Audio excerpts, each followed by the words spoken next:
Hey everyone, I'm here to help you relax and drift off tonight. If you enjoy using these videos to fall asleep, don't forget to like this video and subscribe to the channel for more calming content. Share where you're watching from and what time it is for you. I'd love to know. Now settle into a cozy spot, take a deep breath, and let's start unwinding together. Long before modern streets and bustling commerce, the town of Avalora was a thriving center of art and myth.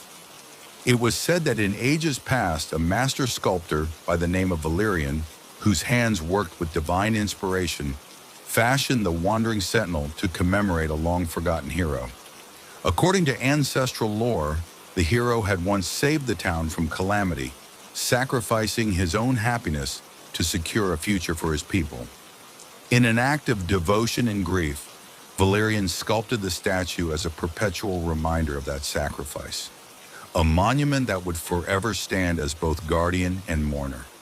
Yet as the years passed, the truth of its creation became obscured by time. Some elders claimed the hero never truly departed, but was bound to the earth by ancient magic, compelled to wander until his people learned the true meaning of sacrifice. Others believed that the statue's uncanny ability to move in solitude was a hidden blessing, a way for the guardian to continue protecting the town even when human eyes were absent. The legend was passed down in hushed lullabies and secretive tales, casting a profound aura of mystery around the sculpture that became known as the Wandering Sentinel. Avalora, with its labyrinthine streets and weathered stone cottages, had grown around the plaza that held the sentinel. By day, residents passed it by without a second glance, accepting its presence as an unchanging feature of their daily life. But late at night, when the town slumbered under a canopy of stars, some swore they heard the soft sound of stone shifting and the faint echo of footsteps in empty corridors. Shopkeepers who locked their doors early in the evening told trembling stories of glimpsing the statue moving just beyond the edge of their vision, vanishing when they turned to behold it. Marina, a young apprentice at the town's modest museum, became fascinated by these nocturnal tales.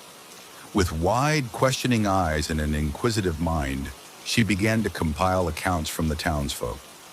Interviews over warm cups of spiced tea at the local inn, whispered confessions exchanged in darkened alleyways, and scribbled notes during long walks along deserted streets. What emerged was a mosaic of recollections. Old Mr. Carver recalled that the sentinel seemed to tilt its head toward the river at night. Young Emmett described watching from a hidden window as the statue appeared to stroll past his family home, and a wandering poet, with trembling hands, claimed the statue's movement mirrored his own inner longing for a lost love. Marina's collected accounts became the first chapter in what she hoped would be a definitive chronicle of the Wandering Sentinel, a testament to a phenomenon that defied logic, yet resonated with the spirit of a town steeped in mystery. Determined to uncover the truth behind the Sentinel's nocturnal wanderings, Marina sought the help of Professor Julian Cortez, a respected historian renowned for his deep dives into folklore and occult traditions. Professor Cortez, with silver hair and penetrating eyes that had seen much in his long years, welcomed the inquiry. Over many long evenings in the dusty stacks of Avalora's ancient library, the professor and Marina pored over old manuscripts, local records, and even cryptic notations left by Valerian himself. Among the musty pages, they discovered hints that the statue was more than a mere work of art. One fragile document suggested that Valerian had inscribed a secret blessing upon the sentinel, a ward designed to activate only in moments of crisis or solitude. The text was poetic and cryptic. When eyes are absent and silence reigns, may stone walk forth where fate explains, a guardian born of sorrow's art, to mend the breaks of every heart. Professor Cortez pondered these verses, intrigued by the possibility that the sentinel's movements might be triggered by the emotional pulse of the town itself, a subtle magic woven into the very stone. Marina, captivated by the idea that the statue held the power to mend broken hearts, resolved to observe the phenomenon firsthand. They set up discrete cameras, audio recorders, and time-lapse devices around the plaza, hoping to capture evidence of the sentinel's movements during the long, silent hours of the night. For several nights, the team monitored the plaza from a small rented room above a shuttered tavern. Time wore on as they analyzed the footage and recordings. At first, there was little to suggest that the sentinel moved, only a few ambiguous flickers and shadows that might have been tricks of the light. But on the seventh night, as a thick fog rolled in from the distant cliffs and the moon hung low in a starless sky, the cameras captured something inexplicable. In the dim glow of street lamps, the footage revealed a subtle movement, a slow, measured shift, as though the statue's carved features were shifting imperceptibly. In an instance that seemed to defy both time and reason, the sentinel's head turned toward a darkened alley, and its stone hand, once fixed in an eternal gesture, seemed to flex slightly. The recording was short, but its implications were vast. Professor Cortez and Marina pored over the evidence, discussing its significance in hushed tones. It was a breakthrough, a single piece of irrefutable data that the wandering sentinel was indeed more than a static monument. The news of the discovery spread quickly throughout Avalora, electrifying those who had always believed in the magic of the town's traditions. Yet for Marina, the challenge was only just beginning. There was still so much unanswered, so much hidden behind the layers of stone and myth. As more data was collected over subsequent nights, the movement of the sentinel became clearer, though still shrouded in enigma. It appeared that the statue did not wander aimlessly, but instead moved with purpose, a slow, deliberate motion, as though it were searching for something lost.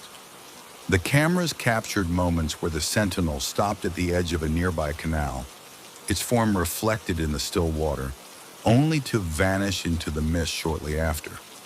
Sometimes its gaze, those intricately carved eyes, seemed to fixate on specific corners of the plaza before returning to its original position. Marina began to theorize that the sentinel's movements might correspond to events or emotions within the town. Some nights, when the village was overcome with grief or when a joyous celebration echoed through the cobblestone streets, subtle alterations in the statue's expression were recorded. It was as if the sentinel was a silent witness to the life of Avalora, a keeper of memories and a guardian of the human spirit. Driven by these observations, Marina began to establish a dialogue with the townsfolk, urging them to share their emotions, stories, and secrets. In doing so, the connection between the sentinel and the collective heartbeat of the town appeared to strengthen. The statue, it seemed, was not merely moving in solitude, but was reacting to the unseen currents of human experience, a physical manifestation of the emotions that bound the community together. One foggy evening, when the air was heavy with the scent of damp earth and ancient pine, Marina found herself drawn to the outskirts of the plaza, to the humble dwelling of an old seer known as Madame Zara. With eyes as gray and knowing as weathered oak, Madame Zara had long been regarded as the oracle of Avalora. She claimed to have seen visions in the reflections of ponds and to have heard the silent voices of stone. In a hushed conversation by the flickering light of a single candle, she revealed a prophecy that had been passed down through generations. A prophecy foretelling that the wandering sentinel was destined to guide those lost in grief, uniting the broken fragments of the town's soul. "Behold the statue," she intoned, her voice rich with a timeless cadence. "For it is not merely cold stone wrought by mortal hands, but a living testament to hope. When hearts are heavy and dreams have faded, the sentinel will rise to lead the way to mending and renewal. But beware, only those with true sincerity and the courage to face their own darkness can unlock its secrets." Madame Zara spoke of a forgotten ritual, a ceremony that, if performed at the stroke of midnight on the eve of the winter solstice, might reveal the full destiny of the wandering sentinel. This ritual required the collective will of the community, a harmonious melding of sorrow and joy, light and shadow. The oracle warned that the moment was approaching when the sentinel would awaken its deepest magic, bridging the realms of the living and the lost. In the weeks that followed, anticipation grew within Avalora. The villagers, inspired by Madame Zara's prophecy and driven by their own experiences of loss and yearning, began to prepare for the ancient ritual. Under Marina's guidance, a committee was formed to organize the celebration. They decorated the town square with garlands of evergreen and holly, and old lanterns were strung from every available branch, their soft glow a promise against the encroaching winter darkness. On the eve of the winter solstice, as midnight approached, the entire town gathered in the square. In the center stood the wandering sentinel, its form illuminated by the combined light of hundreds of candles. The air was thick with anticipation and the subdued murmur of shared secrets. At the designated moment, as the clock tolled the witching hour, the villagers began to recite the ancient incantation that had been carefully preserved in a fragile parchment by Madame Zara herself. The words rolled out in a haunting melody, each syllable a prayer for healing and unity. As the ritual progressed, Marina observed that the sentinel responded. Its granite features softened, its head slightly tilted, and its outstretched hand raised as if reaching toward the heavens. The ground beneath the square vibrated softly, and for a few transcendent minutes, the veil between the tangible and the ethereal thinned. In that enchanted interval, the town felt an overwhelming surge of collective emotion, a confluence of grief for past losses, hope for future reunions, and an unspoken promise that even the coldest stone could harbor the warmth of a healing heart. In the days and weeks following the winter solstice, Avalora began to change in subtle but profound ways. Those who had gathered in the square reported experiencing moments of clarity and peace that had long eluded them. Old wounds seemed to ease, while whispered memories sparked the embers of renewed hope. The wandering sentinel, once observed to move ever so slightly, now appeared with an added radiance, a gentle, comforting presence that was evident even in daylight. Although it still moved when no one was watching, its actions seemed to carry less sorrow and more a promise of unity. Marina documented these changes with painstaking detail, her notebooks filled with observations of subtle shifts in the sentinel's expressions, as well as feedback from the townsfolk whose lives had been touched by the ritual. Dr. Cortez, the scholar who had helped to validate the paranormal activity, noted that the phenomenon might be a manifestation of collective emotional energy, a living archive of the town's shared experiences. Whether by the power of ancient incantations or the innate magic of human connection, the sentinel's transformation was a testament to the potential for renewal that lies hidden in the most unlikely places. Over subsequent years, the legend of the Wandering Sentinel grew in tandem with the legacy of Avalora's newfound renewal. The statue, always a silent witness to the flow of time, became more than an enigma. It evolved into a symbol of hope for the community. Parents would take their children to the town square on crisp evenings, explaining that the statue was a guardian tasked with watching over their dreams, both the fulfilled and the still unformed. In turn, children would listen with wide eyes, their imaginations ignited by the tale of a living monument that moved in sync with the town's heartbeat. Artisans crafted delicate charms and paintings of the sentinel. Poets composed odes celebrating its resilience, and musicians wrote gentle hymns that mimicked the soft, measured steps of the statue at night. The once eerie phenomenon of the statue moving when unseen had transformed into an inspiration, a living reminder that change, though sometimes imperceptible and mysterious, was a natural and essential part of life. In every quiet movement of the sentinel, the people of Avalora saw not loss, but the gentle promise of continuity, an assurance that even in the darkest of times, there is always a spark of hope waiting to be found. In the twilight of her life, Marina became a revered chronicler of Avalora's legends. Her comprehensive treatise, titled Whispers of Stone and Heart, was published and widely read beyond the borders of the small town. A poetic compendium that interwove first-hand observations, community memories, and philosophical musings on the nature of hope and renewal. In its pages, she recounted the journey of the wandering sentinel from an object of eerie superstition to a cherished symbol of transformation, community, and the indomitable power of shared dreams. The annual winter solstice ritual, which had once been an urgent call for healing, evolved into a grand festival, a celebration of unity, remembrance, and the endless cycle of loss and rebirth. Each year, as the first light of dawn chased away the winter's chill, the people of Avalora gathered to honor their past and to reaffirm their commitment to a hopeful future. The wandering sentinel continued to move in secret, a gentle reminder that change is ever present, and that no matter how frozen a moment might seem, it is always in motion, guided by the silent hands of destiny and community love. Long after the voices of those first touched by the sentinel had faded into the annals of memory, its legend endured. In quiet moments when the mist of dusk crept across Avalora and the heavens turned a dusky purple, one might still glimpse the wandering sentinel moving in the shadows, a timeless guardian whose gentle steps resonated with the heartbeat of a town that had learned to hope again. The story of the sentinel, a living monument that once moved when no one was watching, remained a beacon in the collective heart of Avalora, a stirring reminder that the true measure of life is not solely found in static monuments, but in the quiet, continual act of moving forward, of embracing change, and of uniting in the face of the unknown.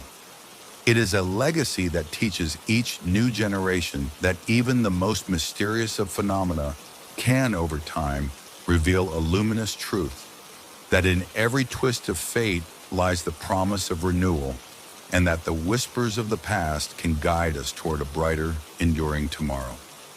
Thus, the tale of the wandering sentinel, a statue that moves when no one is looking, resonates far and wide as an epic of transformation, community, and the eternal journey of the human heart. In the quaint village of Ravenwood, where cobblestone streets wound between ivy-clad cottages and the echoes of lost legends drifted like autumn leaves, lived a young scholar named Isabella Crane. Renowned for her insatiable curiosity and gentle compassion, Isabella spent her days at the village archives, preserving the tales and relics of her ancestors. When her estranged great-uncle, a reclusive collector of esoteric artifacts, passed away unexpectedly, Isabella was bequeathed his estate. Amidst dusty manuscripts and weathered portraits, she discovered a small, ornate chest bearing intricate engravings, a chest that contained an object wrapped in dark velvet. Beneath the cloth, her heart pounded as she unveiled a ring of unusual beauty. Its band was wrought in silver and appeared almost to shimmer with an eerie inner light. Though mesmerized by its intricate design, Isabella felt a chill as she held the ring. A faint echo, a murmur of agony and despair, seemed to emanate from it. Determined to learn the truth, she tucked the ring away in her journal for later study, unaware that its terrible visions would soon invade her waking life and shatter the fragile tapestry of her memories. That night, as darkness fell over Ravenwood, Isabella carefully slipped the ring onto her finger, an impulsive act born from equal parts curiosity and an inexplicable pull. Within moments of the ring embracing her skin, her world began to distort. At first, nothing seemed amiss, but as she settled into a restless sleep, the veil of night lifted to reveal a series of nightmarish visions that stained her dreams with vivid, unbearable sorrow. She saw herself adrift upon a turbulent sea of despair, where ghostly faces emerged from swirling mists to whisper secrets of looming tragedy. Crumbling cities, barren landscapes, and figures draped in sorrow paraded before her eyes. In one harrowing vision, she witnessed a familiar scene from her childhood, a joyous day spent in the meadows with her family, twisted into an image of ruin, as if foretelling a future in which that happiness had been snatched away. Each vision was more intense and terrifying than the last, leaving her trembling in the cold grip of dread. When morning broke, Isabella awoke drenched in sweat, her heart racing as she clutched her journal. Frantic scribbles captured disjointed images and fragments of a voice that seemed to lament, "All is lost, all is shattered." It was then that she realized the ring did not bestow mere glimpses of a potential future. It revealed dire omens and catastrophic fate, each vision a shard of a terrible destiny that threatened to consume her. Disturbed by these macabre dreams, Isabella turned to the archives to uncover the ring's origin. In brittle, dust-covered records, she found the story of Aurelius Black, a once renowned artisan whose life had been plunged into despair following the untimely loss of his beloved. Desperate to capture the essence of fate, Aurelius had spent countless nights in solitude, forging a ring meant to unlock the future. In his anguish, however, his incantations and enchantments went awry, binding the ring to the dark inevitability of sorrow and ruin. His final diary entry, penned in ink trembling with despair, read, "May this ring, born of grief and doom, reveal to the bearer the truth of what lies ahead, truths that weigh upon the heart like the heaviest of chains. Know that in every vision there is a warning, for the future is carved by despair, and in its shadows we are destined to find only sorrow." These words resonated in Isabella's mind as she pieced together the ominous legacy of the ring. She realized that the ring was not simply a relic, but a vessel of cursed prophecy, a dark testament to Aurelius Black's own downfall, now passed down to her. In the weeks that followed, Isabella's life became a battleground between the waking world and the relentless tide of terrible visions. As the ring took hold of her consciousness, her days were punctuated by moments of lucidity where she could almost push back the darkness. Yet each night, the ring's power grew stronger. In dreams, she wandered through ruined cities, watched empires collapse, and saw loved ones lost to untold calamities. The visions intruded upon her waking moments, causing lapses in memory and moments of profound disorientation. Friends began to whisper about the change in her demeanor, how her eyes sometimes glazed over as if lost in a far-off, sorrowful horizon, how her voice trembled when she recalled even the simplest pleasures.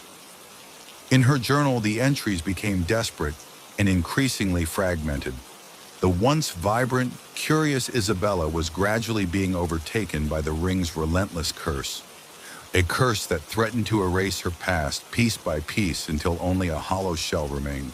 Desperate to halt the onslaught, Isabella sought the counsel of experts in the arcane arts and scholars who had devoted their lives to the study of curses and prophetic visions. She discovered that the ring's magic was not easily undone. It was a dark spell woven into the fabric of destiny itself. Realizing that she could not face the cursed visions alone, Isabella reached out to individuals who had encountered similar supernatural phenomena. She found an unlikely band of allies: Dr. Malcolm Reed, a neurologist with a deep interest in altered states of consciousness; Helena Mirren, a reclusive medium known for her ability to navigate the spectral plane; and Victor St. James, a folklorist who had spent decades collecting and analyzing local legends of cursed artifacts.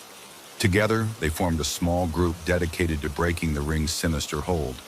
Dr. Reed proposed scientific experiments to monitor Isabella's neural activity during her nightmarish episodes, hoping to identify a pattern or trigger that could be altered. Helena offered to conduct a series of seances and meditative sessions, attempting to communicate with the echoes behind the visions, seeking clues that might hold the key to nullifying the curse. Victor tirelessly combed through historical records, striving to understand the arcane rituals originally performed by Aurelius Black. Their meetings were filled with grim determination and painstaking research as they compared notes, analyzed fragmented memories, and sought to uncover a ritual that might restore what the ring had stolen. Slowly, amidst the gloom, a faint glimmer of hope began to surface. A possibility that the curse, so carefully woven into the ring's very being, might be unraveled by the collective strength and insight of those who dared to defy fate. After months of relentless study and countless trials, the group finally pieced together the remnants of a counter-ritual described in one of Aurelius Black's obscure manuscripts. This ritual, ominously titled the Ritual of Shattered Shadows, was a desperate attempt to sever the ring's cursed bond by offering a symbolic sacrifice, one's cherished memory of love, the very thing that had inspired Aurelius's original creation.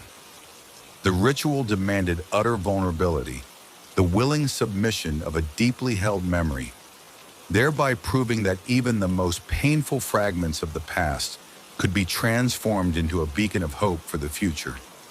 On a stormy autumn night, when the winds howled like the cries of lost souls and the skies wept with the sorrow of generations, Isabella and her allies gathered in a consecrated chamber within an ancient chapel. Candles flickered in a circle around a weathered altar on which lay the ring, now pulsating with an otherworldly glow.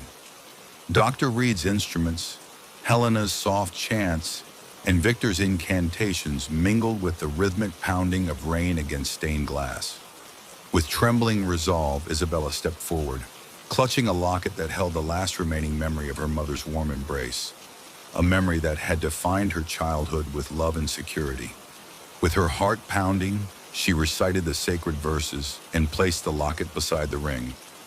In that moment, the ring's glow intensified, and the room filled with a cacophony of spectral whispers, as if countless voices were crying out in both agony and exultation. The tension was unbearable, a surge of energy that seemed poised to either annihilate the curse or shatter Isabella completely. For what felt like an eternity, the ritual unfolded in an interplay of light and shadow, hope and despair. At its zenith, a brilliant flash of silver enveloped the chamber, and then gradually a calm descended. The ring's malignant pulsations began to abate, and the oppressive veil of visions that had haunted Isabella for months receded, replaced by a fragile, hopeful quietude. In the days following the ritual, a tentative peace settled over Isabella's mind. Although echoes of the terrible vision still surfaced, they were now less frequent and less vivid, like remnants of a storm that had gradually lost its fury.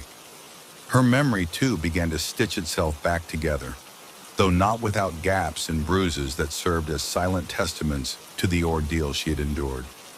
In quiet moments of introspection, she would recall the intensity of those days, the raw terror, the overwhelming loss, and ultimately, the glimmer of liberation that had come with the reclamation of her stolen memories.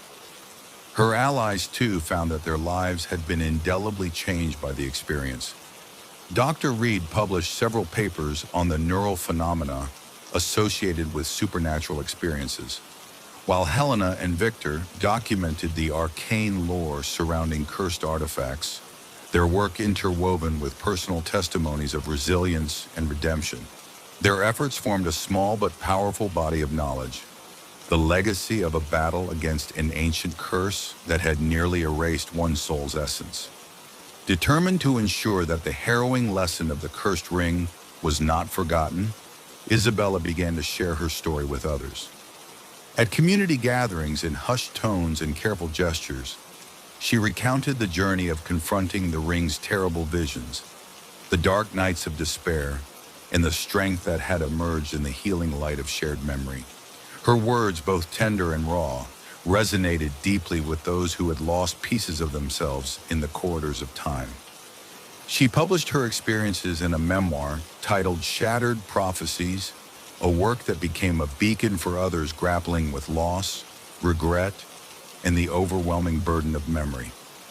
Her memoir was accompanied by illustrations, sketches, and watercolors capturing the haunting visions, the spectral figures of the past, and the luminous moment when the curse began to crumble. As readers delved into her story, they found not only a cautionary tale, but also an enduring message of hope.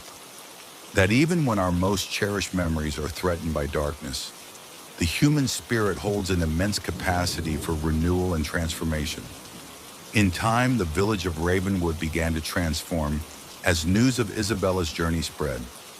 Support groups formed for those who had experienced inexplicable losses of memory or nocturnal terrors, their members drawn together by a shared understanding of the fragility of identity. Community centers hosted workshops on healing through art, storytelling, and meditation, inspired in part by the courageous saga of the Cursed Ring. These gatherings became a safe haven, a sanctuary where the pain of the past could be acknowledged and integrated into a new resilient self. Elders recounted the legend of Aurelius Black and the ring as both a dire warning and a testament to the transformative power of confronting one's inner darkness. In classrooms, teachers encouraged their students to embrace every aspect of their history, the joy, the sorrow, and even the most painful memories, as elements that enrich the tapestry of who they are. The ring, once a symbol of utter despair, had inadvertently become a catalyst for community healing, a reminder that the process of recollection is both fragile and formidable. Years later, though Isabella had long since passed into the quiet realm of memory, her legacy endured in Ravenwood and beyond. The custodian of her story, the memoir Shattered Prophecies, remained a cherished work, a timeless record of one human soul's battle with a curse that sought to steal her essence. The researchers, mystics, and storytellers who had once gathered around the cursed ring continued their work, building on the foundation that had been laid in those dark, harrowing nights. Dr. Reed's pioneering studies on the neural interplay of memory and emotion were recognized as groundbreaking, while Helena and Victor's extensive catalogs of arcane lore became vital references for scholars of the esoteric.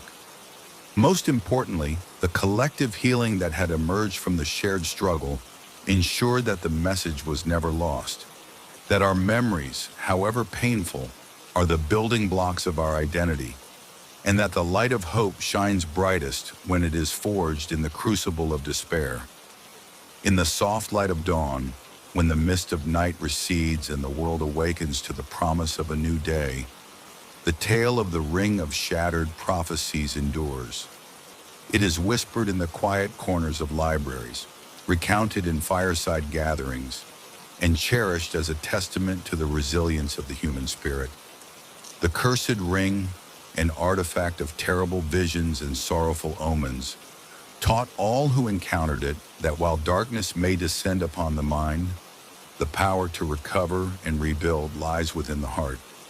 Thus, the story of the ring that grants its wearer terrible visions unfolds as a sprawling epic of despair and redemption, a poignant reminder that even in the depths of night, the spark of hope and the strength of the soul can illuminate the path toward healing, one memory, one reclaimed dream at a time.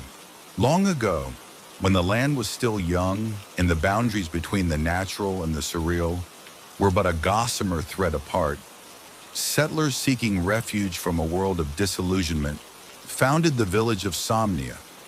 They believed that the heart's dreams should never be caged by reality, and that every soul deserves a chance to see its deepest desires manifest in the world.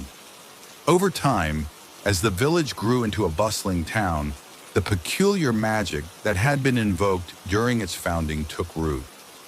Here in the narrow streets and luminous market squares, the line between waking life and the realm of dreams began to blur.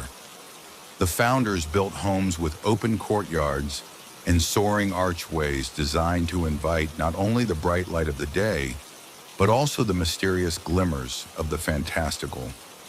Local legends tell of how, On the first night of every new moon, if one listened carefully, the gentle rustle of leaves and the murmurs of the wind would harmonize with the dreams of the sleeping, a symphony of hope and aspiration that imbued Somnia with its unique, otherworldly charm. Somnia is a town where every resident is both an artist and a dreamer. Among its inhabitants is Leora Celeste, a young woman whose eyes gleam with quiet determination and whose heart holds a treasury of unspoken wishes. Leora, like many others in Somnia, was born into a world of possibilities.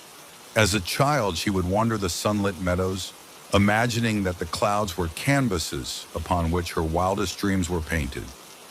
Over time, Leora discovered that in Somnia, those dreams were not mere figments of her imagination. When the moon rose high on certain nights, her sketches on paper would seem to ripple to life on the walls of her modest home. Her best friend, Matteo, was a kind-hearted tinkerer with an innate fascination for mechanical contraptions and ingenious devices. Matteo believed that every dream had a spark of truth waiting to be ignited, and he spent his days devising elaborate machines powered by the collective aspirations of the townsfolk. Whether it was a clock that chimed in laughter or an automaton that danced to the rhythm of love, every invention in Somnia bore testimony to a shared conviction that dreams, when nurtured, could transform even the most ordinary existence into a living wonder. At the heart of Somnia lay the bustling marketplace, a vibrant mosaic of colors and voices where vendors sold not only fruits, textiles, and trinkets, but also the intangible commodities of hope and possibility. Stalls were bedecked with paintings that seemed to shimmer with life, and each vendor proudly declared that the creation of their wares had been inspired by a dream realized. One stall in particular belonged to old Madame Verity, who wove tapestries that captured moments of ephemeral beauty. A sunset that never faded, the gentle curve of a smiling face, the fleeting sparkle of first love. Her tapestries, imbued with an ineffable magic, were said to shift subtly with the moods of those who viewed them, echoing the hidden desires of the heart. On certain nights when the town was bathed in the soft glow of lamplight and the skies above were embroidered with stars, the marketplace would transform into a living gallery of dreams made manifest. Here, people gathered not merely to shop, but to exchange stories of hope, to share epiphanies born in moments of vulnerability, and to affirm one another's belief in a future sculpted by the power of imagination. Every year, as autumn's golden light gave way to the crisp, cool air of approaching winter, Somnia celebrated its uniqueness with the Festival of Wondrous Nightfall. This grand celebration was held on the eve of the winter solstice, when the longest night of the year provided the perfect stage for magic to unfurl. Throughout the town, lanterns were hung from ancient oaks, and every window was adorned with shimmering, handcrafted reflections of dreams past. Musicians, poets, and dancers converged in the central square, their performances woven from the threads of longing and exuberance. During the festival, the townsfolk partook in communal rituals to honor their dreams. One such custom involved writing down a personal aspiration on a slip of parchment, which was then placed in a grand ceremonial chest. At midnight, beneath a vault of starlight, the chest was opened, releasing the collective dreams into the night air with a soft, luminescent burst, as if the very soul of Somnia were being renewed. For many, the festival was a transformative experience, a night when the boundaries between what was imagined and what was real melted away, allowing for a profound collective communion of the human spirit. Even in a town where dreams typically blossomed into dazzling reality, Somnia was not immune to the shadow of despair.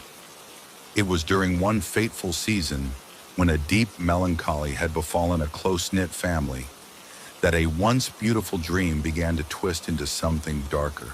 Matteo, whose innovative contraptions had always been a source of joy, found himself haunted by nightmares of failure and loss. One night, As the winds howled outside his workshop and the streets of Somnia lay silent under an oppressive sky, he had a vision, a vast chasm splitting the town in two, where the brilliant light of dreams struggled against an encroaching void of sorrow. This vision soon seeped into everyday life, a subtle shift in the color of the tapestries, a somber note in the gentle music of the marketplace. People began to speak of a growing chill, a sense that some dreams might be slipping away, swallowed by an invisible force.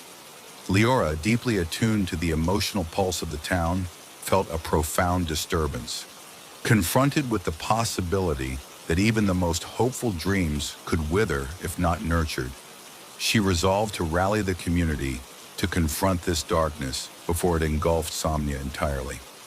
In the midst of this growing uncertainty, an old legend resurfaced, a tale of the dream weaver, a mystical figure said to have once traveled throughout Somnia, sowing hope into the hearts of its people with delicate threads spun from starlight and compassion. According to lore, the dream weaver possessed a magical spindle that could mend even the most tattered dreams, transforming despair into a luminous promise. Determined to restore the vibrancy of their cherished town, Leora, Matteo, and a small band of fellow dreamers set out to find this enigmatic figure. Their journey led them far beyond the familiar lanes of Somnia, into deep forests where ancient trees murmured secrets of the past, over misty hills at dawn, and through forgotten valleys where the very air shimmered with residual magic. Each step of their quest was fraught with obstacles, riddles left by time, treacherous terrain, and moments when the weight of lost dreams threatened to break their resolve. Yet in their unity and unwavering belief, they found strength. Guided by fragments of old maps, cryptic verses, and whispered warnings passed down by wise elders, they pressed on toward the fabled dwelling of the Dreamweaver. After many days of arduous travel, the group arrived at a secluded, ivy-clad manor nestled on the edge of a forgotten glen.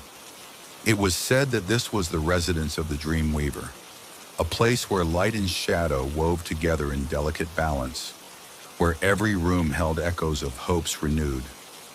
In the grand foyer, golden threads shimmered in the air, seemingly spun from the very essence of dreams. In a quiet chamber adorned with murals depicting the evolution of human hope and sorrow, they finally encountered the Dreamweaver herself, a gentle, ageless woman whose eyes shone with the wisdom of countless lifetimes. The Dreamweaver, known simply as Seraphine, welcomed the seekers with a tender smile. Her voice was like the rustle of silk and the murmur of distant waves. Over cups of herbal tea brewed with rare moonlit herbs, she listened to their accounts of the darkness that had begun to infiltrate Somnia. Seraphine explained that every dream possesses its own light, yet there are moments when the balance tips toward despair, threatening to eclipse all hope. In order to keep the flame of dreamfulness burning, she said softly, one must learn to mend the fabric of longing with threads of resilience and love. With careful deliberation, the Dreamweaver offered to help the group restore Somnia's dreamscape. She revealed that the answer lay not in banishing despair entirely, but in recognizing that even the darkest dreams hold a seed of light, waiting for a nurturing touch. She presented them with a mystical spindle, a luminescent instrument capable of weaving threads of renewed hope from the scattered remnants of broken dreams. With the spindle in hand and Seraphine's guidance, the group began to work on stitching together the torn fabrics of Somnia's collective dreams. Armed with the Dreamweaver's enchanted spindle and inspired by her timeless wisdom, the group returned to Somnia, determined to rekindle the fading light of hope. They organized a grand event, the Festival of Dream Renewal, in which every citizen was invited to share their forgotten aspirations and rebuild the fragile tapestry of their collective future. As twilight descended upon the town, banners of vibrant colors and intricate designs fluttered in the gentle breeze. Central to the festival was an enormous loom set up in the town square, its frame adorned with symbols of unity and continuity. Over the course of the evening, as music and poetry filled the air, villagers, young and old, wove together threads of shimmering light. They recounted stories of dreams that had once brightened their lives, shared intimate recollections of joy and loss, and expressed a collective desire to see their town flourish anew. The loom hummed with activity, as if breathing life into every fiber spun by hopeful hands. In that moment, Somnia transformed into a living, breathing tapestry, a testament to the belief that even the most fragmented dream can be mended with care, and that every individual, no matter how small, adds value to the grand design of life. As the Festival of Dream Renewal reached its zenith, the darkness that had once threatened to swallow the town began to recede. The collective energy of hundreds of hearts, all beating in unison with renewed purpose, gradually dispelled the chill of despair. Leora, Mateo, and the others found that the very air was alive with the sound of hope, a soft, sonorous melody that carried the promise of better days ahead. The success of the festival ushered in an era of transformation in Somnia.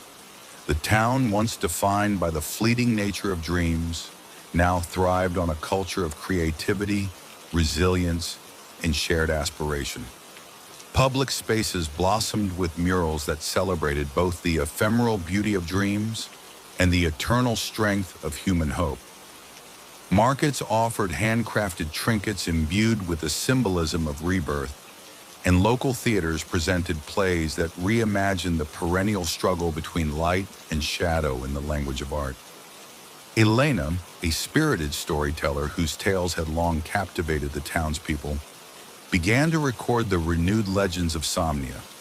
Her stories, filled with lyrical prose and heart-stirring imagery, chronicled the journey of the people as they learned to honor their losses, celebrate their small victories, and, most importantly, never cease dreaming. In her narratives, the once elusive notion of a town where dreams came to life was replaced by a vivid reality, a living testament that the pursuit of one's deepest desires was both a personal and communal endeavor. Meanwhile, the restored dreamscape spurred local innovation in unexpected ways. Mateo, inspired by the festival, designed whimsical contraptions that harnessed the energy of collective dreams, mechanical devices that played harmonious tunes when one experienced a breakthrough, and interactive sculptures that glowed when touched by hopeful hearts. Each invention was a reminder that in Somnia, the future was not fixed, but was continuously woven by the hands of those who dared to imagine a better world.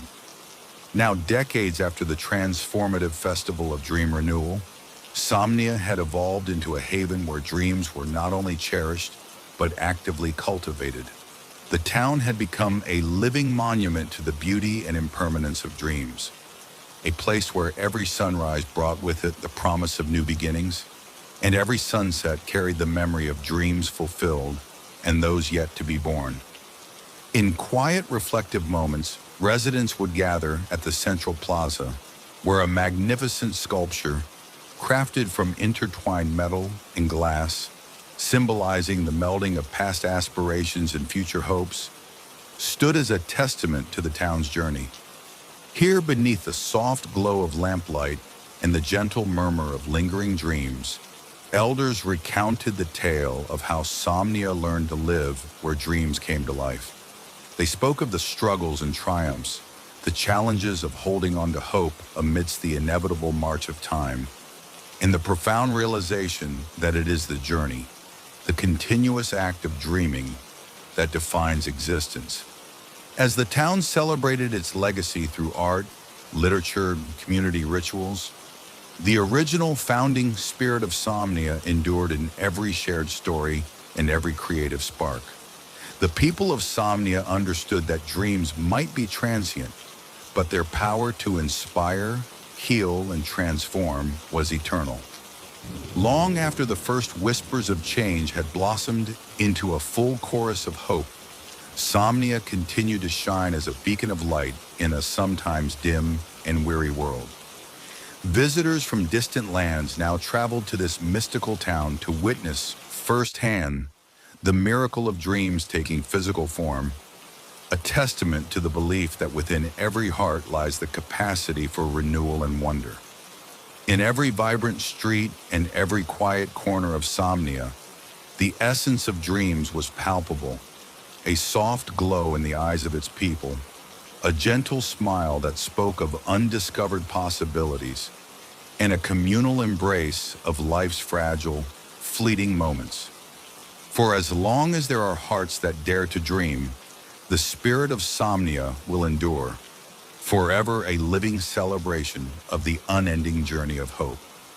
Thus, the story of the town where dreams come to life endures, a sprawling epic of personal transformation, communal creativity, and the eternal promise that no dream, no matter how ephemeral, is ever truly lost.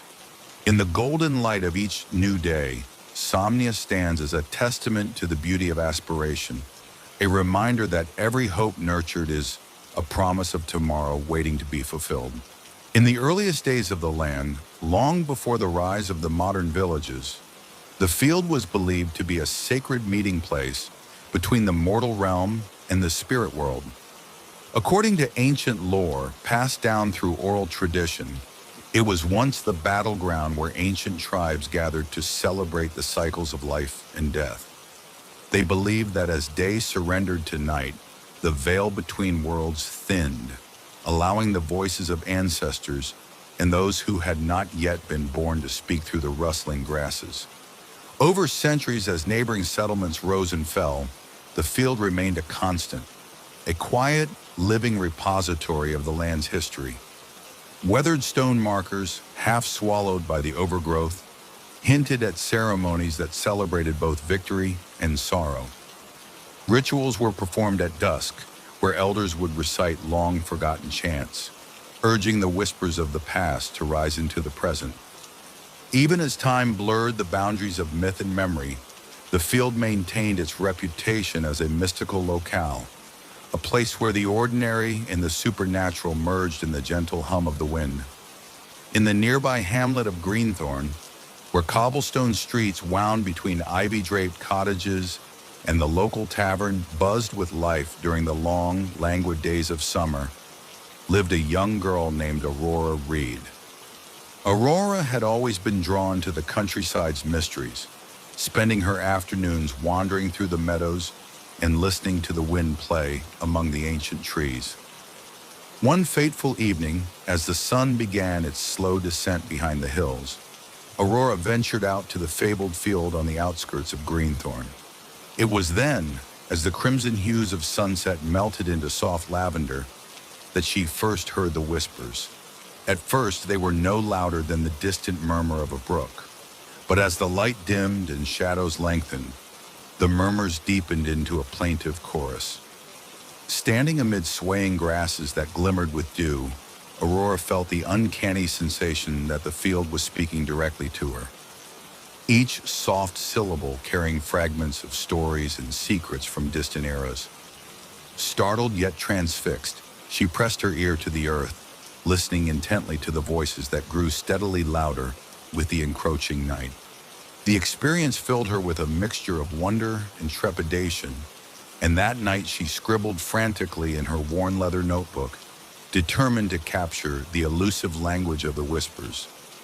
Little did she know that her discovery would set her on a path to unravel the ancient magic of the field, a magic that had slumbered beneath the surface for untold generations. In the ensuing days, Aurora sought the wisdom of Greenthorn's oldest residents. Beneath the gnarled boughs of a centuries-old oak in the village square, she listened as old Merrick recounted the legends of the Field of Fading Whispers. According to Merrick, the field was not a mere trick of the wind, but a living archive of all that was forgotten. When the light wanes, he said in a gravelly voice softened by time, the field awakens, gathering the sighs of those who have passed and the dreams of those yet to come. His eyes twinkled with a secret knowledge as he explained that the whispers were the voices of ancestors recounting their lost hopes and a warning to the living not to let the present slip into oblivion. Inspired by his words, Aurora delved into the village archives, unearthing faded manuscripts and brittle diaries that mentioned the field in cryptic, poetic language. Verses spoke of the chorus of memory in the twilight, voices carried on the summer breeze, and a symphony that rises with the setting sun. Each fragment, though scattered and incomplete, hinted at a profound connection between the field and the very essence of life, a link between what was lost and what could be reclaimed through the art of remembrance. Aurora's fervor eventually drew the attention of two remarkable individuals from Greenthorn: Dr. Emery Larkin, a scientist with a passion for unexplained natural phenomena, and Selena Hart, an introspective poet whose verses often sought the intangible and the eternal. The unlikely pair, united by curiosity, joined forces with Aurora to study the field. They constructed delicate instruments to record the sound frequencies of the whispers, while Selene transcribed her impressions and emotions into flowing, melancholic stanzas. Dr. Larkin explained that the field's unique acoustics might be a result of natural phenomena, perhaps wind interacting with buried geological structures or ancient stone formations. However, the recordings captured were unlike any natural sound known to modern science. The frequencies seemed to evoke an emotional resonance, as if the very air were imbued with the accumulated sorrow and hope of ages. Celine's poetry, in turn, interpreted the sounds as the lamentations of forgotten souls and the soft, persistent echo of human longing. Together, the trio hypothesized that the field served as a conduit between the past and the present, a subtle yet powerful reminder that even as the world moves on, there remain remnants of history, lost dreams, and cherished memories waiting to be heard if one listens deeply at dusk. Convinced that the field's power could be harnessed for healing, Aurora, Dr. Larkin, and Selene organized a community ritual to celebrate the power of memory and unity. On the eve of the autumnal equinox, when the balance between light and dark was said to be at its most potent, villagers gathered on the field. Lanterns were hung from trees, and soft music filled the air as families and friends came together, ready to offer their own whispered memories to the night. At the heart of the ritual, the participants formed a circle, each person sharing a brief, heartfelt story or a treasured memory aloud. As the final light of day dissolved into dusk, the field responded. The whispers grew louder and more coherent, merging with the voices of the crowd to create a profound chorus, a collective ode to lost and found moments. Dr. Larkin's instruments recorded a surge in ambient vibrations that seemed to corroborate the intensity of the shared human experience, while Selene recited lines of poetry that spoke of renewal and the beauty of communal remembrance. In that transcendent moment, the field became alive with the sound of countless souls, and every listener felt as though they were cradled in an embrace woven from shared sorrow and unexpected hope.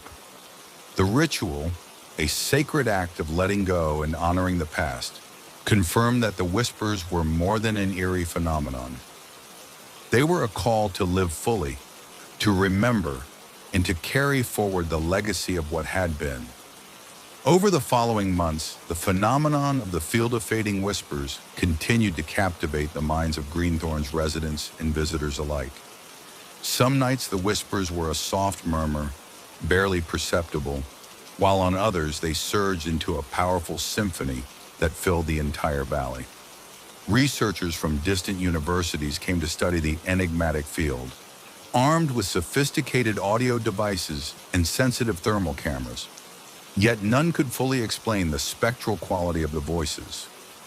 Aurora, now deeply involved in both scientific inquiry and poetic exploration, compiled her collected data and poetic impressions into a large leather-bound tome. Entitled Echoes in the Twilight, The manuscript combined empirical observations with evocative musings, charting the evolution of the whispers over time. The pages told of subtle shifts in tone and pitch, of certain nights when the voices seemed to articulate names and images, and of a recurring refrain, a gentle, plaintive cry that hinted at a deeply personal plea from the past. As her work gained recognition, Aurora began to receive letters from people far and wide. Letters from those who had experienced similar phenomena in remote fields, from fishermen on foggy coasts, and from wanderers in cities where forgotten alleyways kept their own secrets. Each letter, filled with a heartfelt longing to understand the ephemeral nature of memory, wove another thread into the growing tapestry of the field's legacy. In the midst of the collective exploration of the field's mysteries, individuals began to experience personal transformations. A widow, once imprisoned by sorrow, found solace in the gentle chorus of voices, learning to see her loss not as an isolated grief, but as a shared chapter of human experience. A reclusive artist discovered that the field's murmurs unlocked a wellspring of inspiration, infusing his work with a bittersweet vibrancy that turned pain into transcendent beauty. Even children who gazed into the dusk with wide, wondering eyes found themselves touched by the mystical cadence of the whispers, their innocent questions echoing softly into the twilight. One particularly poignant account was that of Marisol, a young teacher who had, after years of suppressing her own unfulfilled dreams, found herself moved to open a school of arts and storytelling. Inspired by a night spent in the field, where the voices had recited, almost as if by magic, stories of ancient heroes and heroines, Marisol dared to dream again. In turn, her students learned to embrace both the joy and the sorrow of their own experiences, transforming the field's melancholic echoes into creative sparks that lit the dark corners of their lives. For many, the field became a place of pilgrimage, a sanctuary where the act of listening to the whispers was a meditative journey into the self, where each dusk offered a chance to reconcile with the past and to find hope in the promise of tomorrow. As the mysteries of the field deepened, so too did the philosophical discourse it inspired. In the common rooms of Greenthorn's modest cafe, in the lecture halls of nearby universities, and in fireside chats held under starlit skies, scholars, poets, and dreamers debated the nature of memory and the function of loss. They asked questions such as, are the whispers the voices of actual souls? Do they represent collective memory, the sum of human experience that persists even after individual lives have passed? Or are they a natural, albeit inexplicable phenomenon? A reminder that time, like the wind, erodes all things, yet leaves behind the soft trace of what once was? These discussions led to a vibrant but respectful body of work, a blend of scientific research and lyrical contemplation that regarded the field not as a cursed anomaly, but as a mirror of the human condition. In these reflections, the inexorable transience of life was not to be mourned with despair, but celebrated for its fleeting beauty. One noted philosopher declared, "In the fading light of dusk, the field sings to us the truth that every ending is but a prelude to a new beginning." Such sentiments echoed through the community, transforming the field's melancholic chorus into a hymn of both impermanence and renewal. With each passing season, as the whispers grew louder at dusk, the field of fading whispers catalyzed profound changes in those who sought its hidden wisdom. The communal rituals evolved. What began as quiet vigils became elaborate festivals, where participants danced among the tall grasses as the fading light melded with the voices of the past. Artistic installations were created inspired by the field's haunting beauty, and musicians composed symphonies that captured the delicate balance between loss and hope. Aurora's own evolution was central to the transformation of the field's legacy. Once a shy archivist driven solely by scientific curiosity, She had blossomed into a leader whose compassionate insights had united her community. Through her tireless efforts in recording, interpreting, and sharing the voices of the field, she had given birth to a movement that celebrated the inherent beauty of forgotten memories.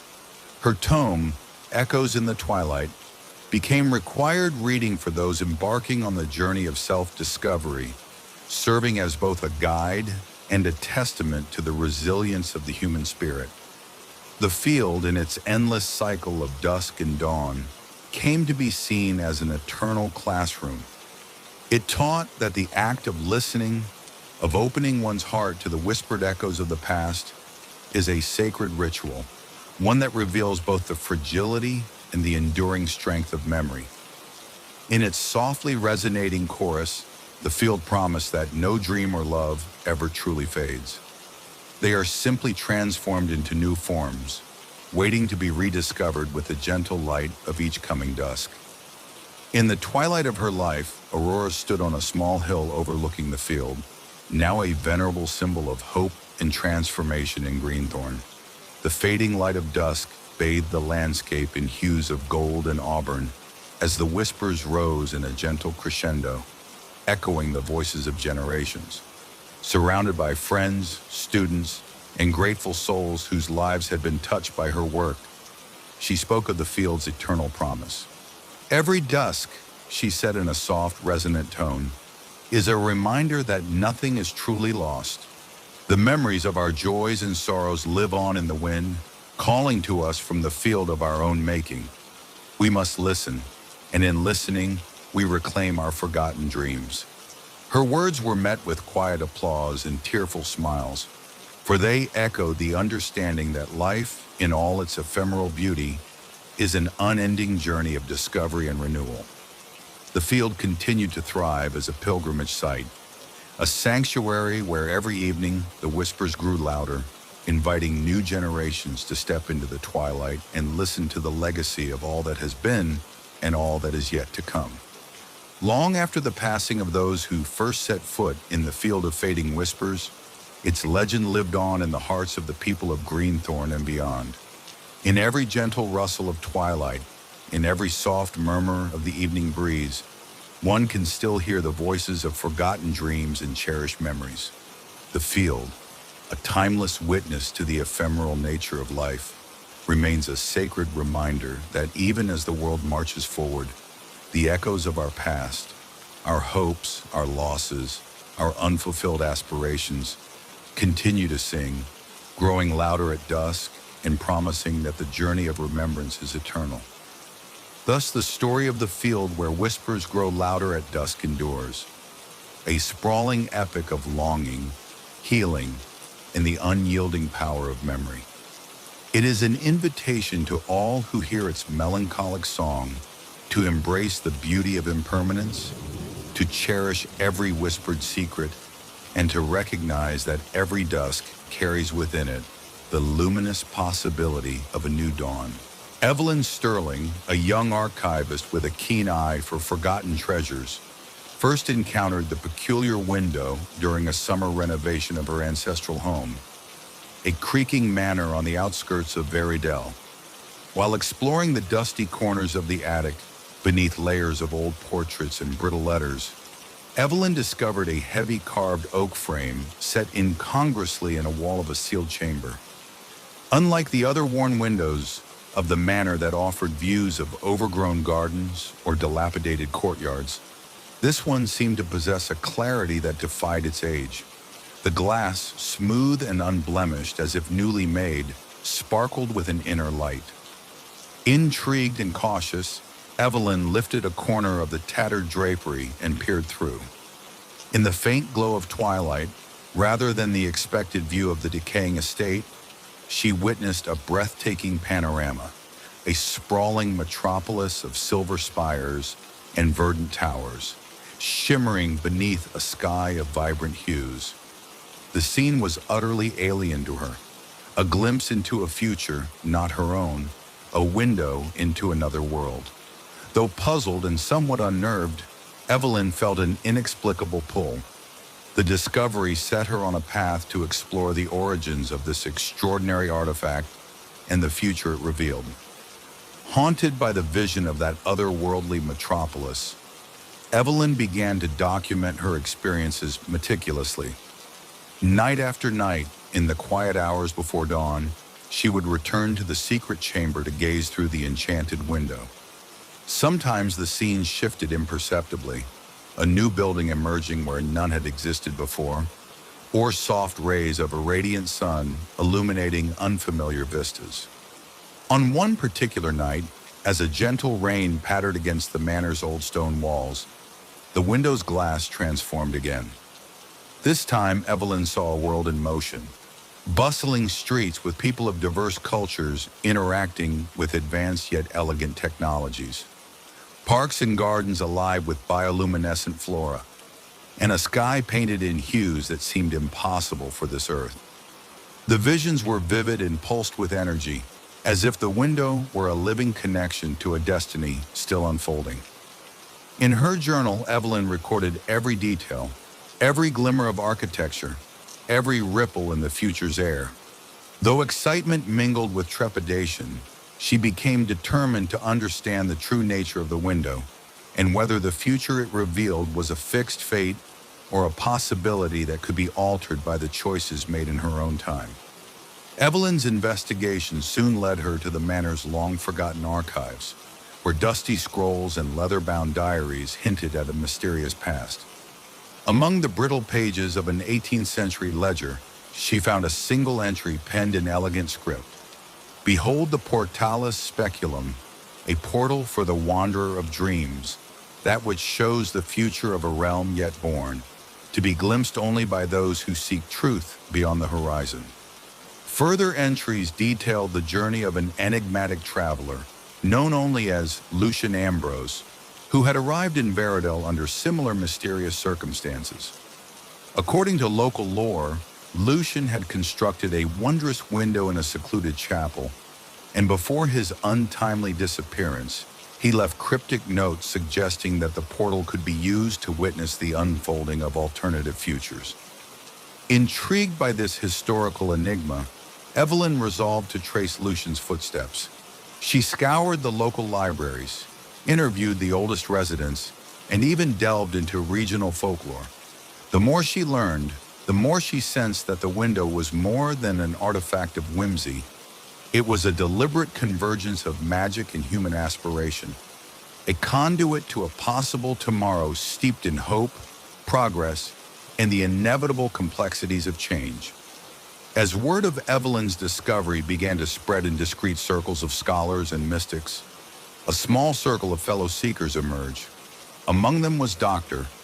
Marcus Hale, a physicist with an unconventional interest in the intersection of quantum theory and metaphysics. Lila Gray, a poet whose verses captured the ephemeral nature of dreams. And Silas Mercer, a reclusive artist rumored to have once encountered prophetic visions. Drawn together by a shared passion for the unknown, they formed a study group dedicated to understanding the window's powers in the future it unveiled. Late one evening, under a canopy of stars and the gentle light of the full moon, the group gathered in the manor's secret chamber. With hushed voices and trembling anticipation, each member took a turn observing the window's reflections. As they watched, the scene on the other side shifted and expanded, revealing elements that resonated with each individual's deepest hopes and fears. Marcus saw in the shimmering cityscape the scientific marvels that might propel humanity into a new era. Leela's eyes sparkled with lyrical glimpses of a society where art and nature coexisted in profound harmony, and Silas felt the stirring of colors and emotions that defied description, as if the window was an invitation to create an entirely new form of art. The meeting ended with quiet determination and a vow to collaborate on deciphering the secrets of the window. They agreed to record their observations, share interpretations, and delve further into the arcane knowledge that Lucian Ambrose had left behind. The collaborative energy imbued the chamber with warmth and possibility, as if the window's reflections were echoing not merely the future of another world, but the very potential of their own destinies. In the weeks that followed, the group's investigations took them deep into the theories of time, alternate realities, and quantum mechanics. Dr. Hale explained that modern physics entertained the notion of parallel dimensions, worlds that exist simultaneously yet distinctly from our own, intersecting at moments of possibility.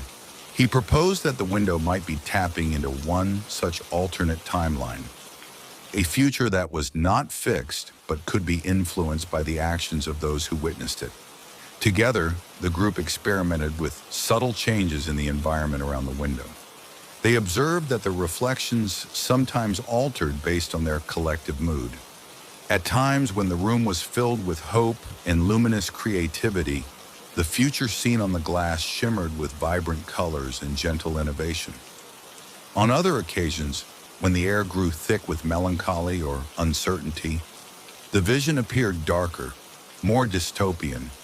The experiments led to heated discussions about fate, free will, and whether the future was an immutable destiny or an ever-mutable tapestry woven by human choices.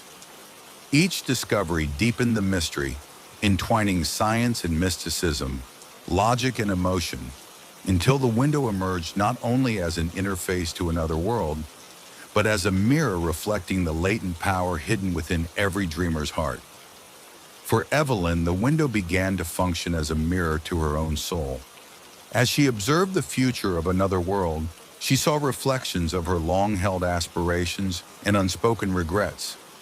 In moments of quiet introspection, the window revealed intimate visions, a society where compassion and innovation intermingled harmoniously, where the barriers between cultures had dissolved, and where art and science danced together in endless possibility. Yet it also exposed shadowed echoes, the pain of lost opportunities, the scars of personal failures, and the heavy cost of misguided ambitions. These revelations spurred a transformation within her. Determined to align her life with the luminous potential she witnessed, Evelyn embarked on a personal journey, a quest to change not only the future in the window, but also to rekindle her own dormant passions. She began writing fervently, composing intricate essays that pondered the nature of destiny, and painting canvases that intertwined the ephemeral beauty of tomorrow with the raw emotions of the present.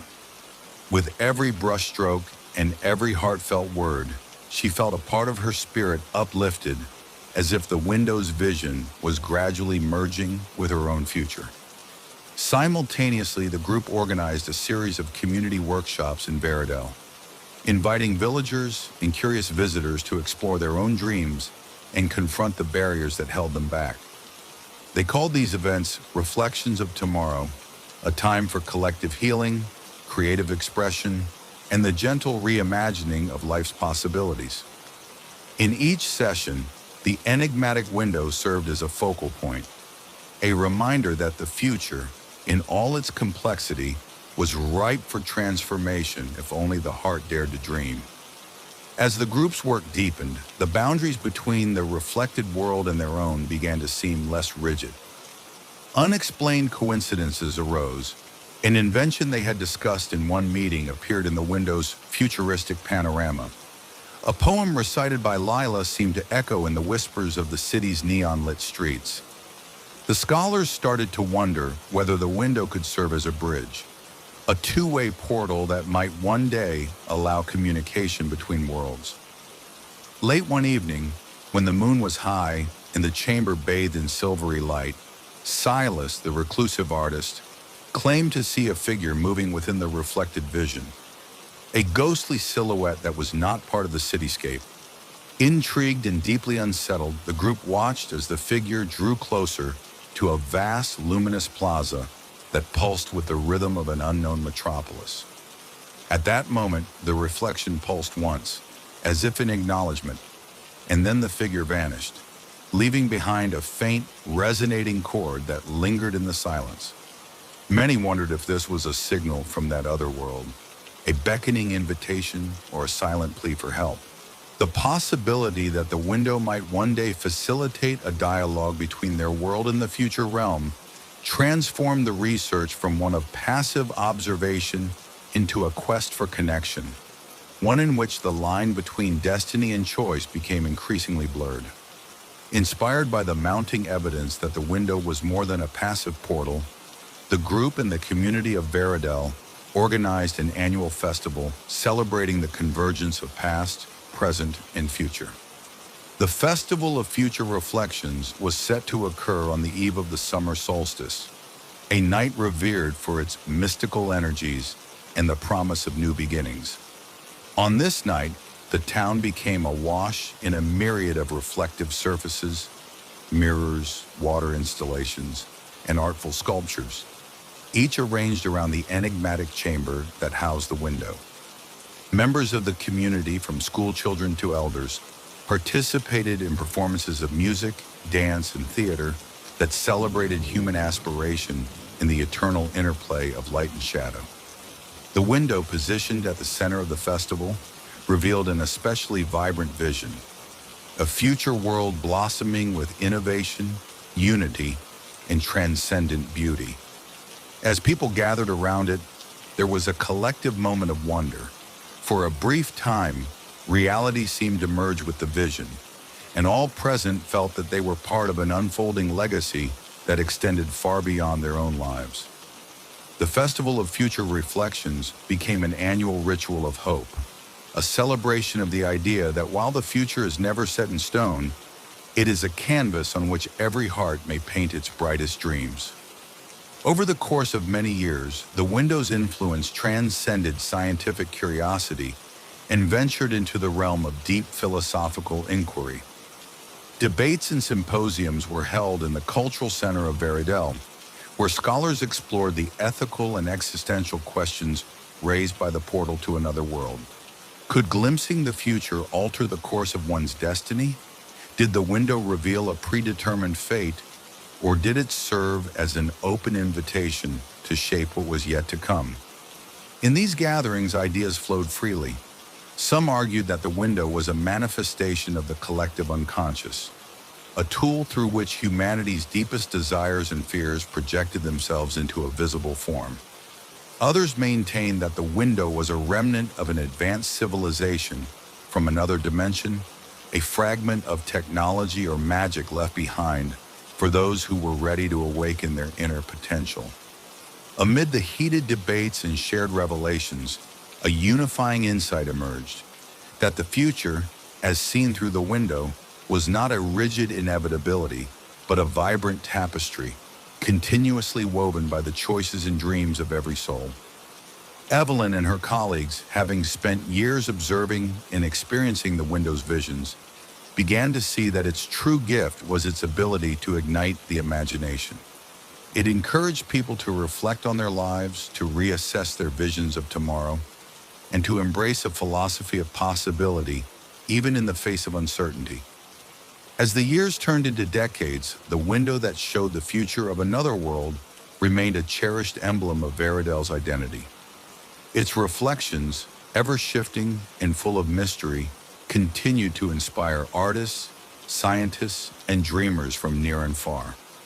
The research and artistic endeavors that had sprouted from its influence evolved into a living legacy, an interdisciplinary movement that celebrated the transformative power of imagination, technology, and the resilient human spirit.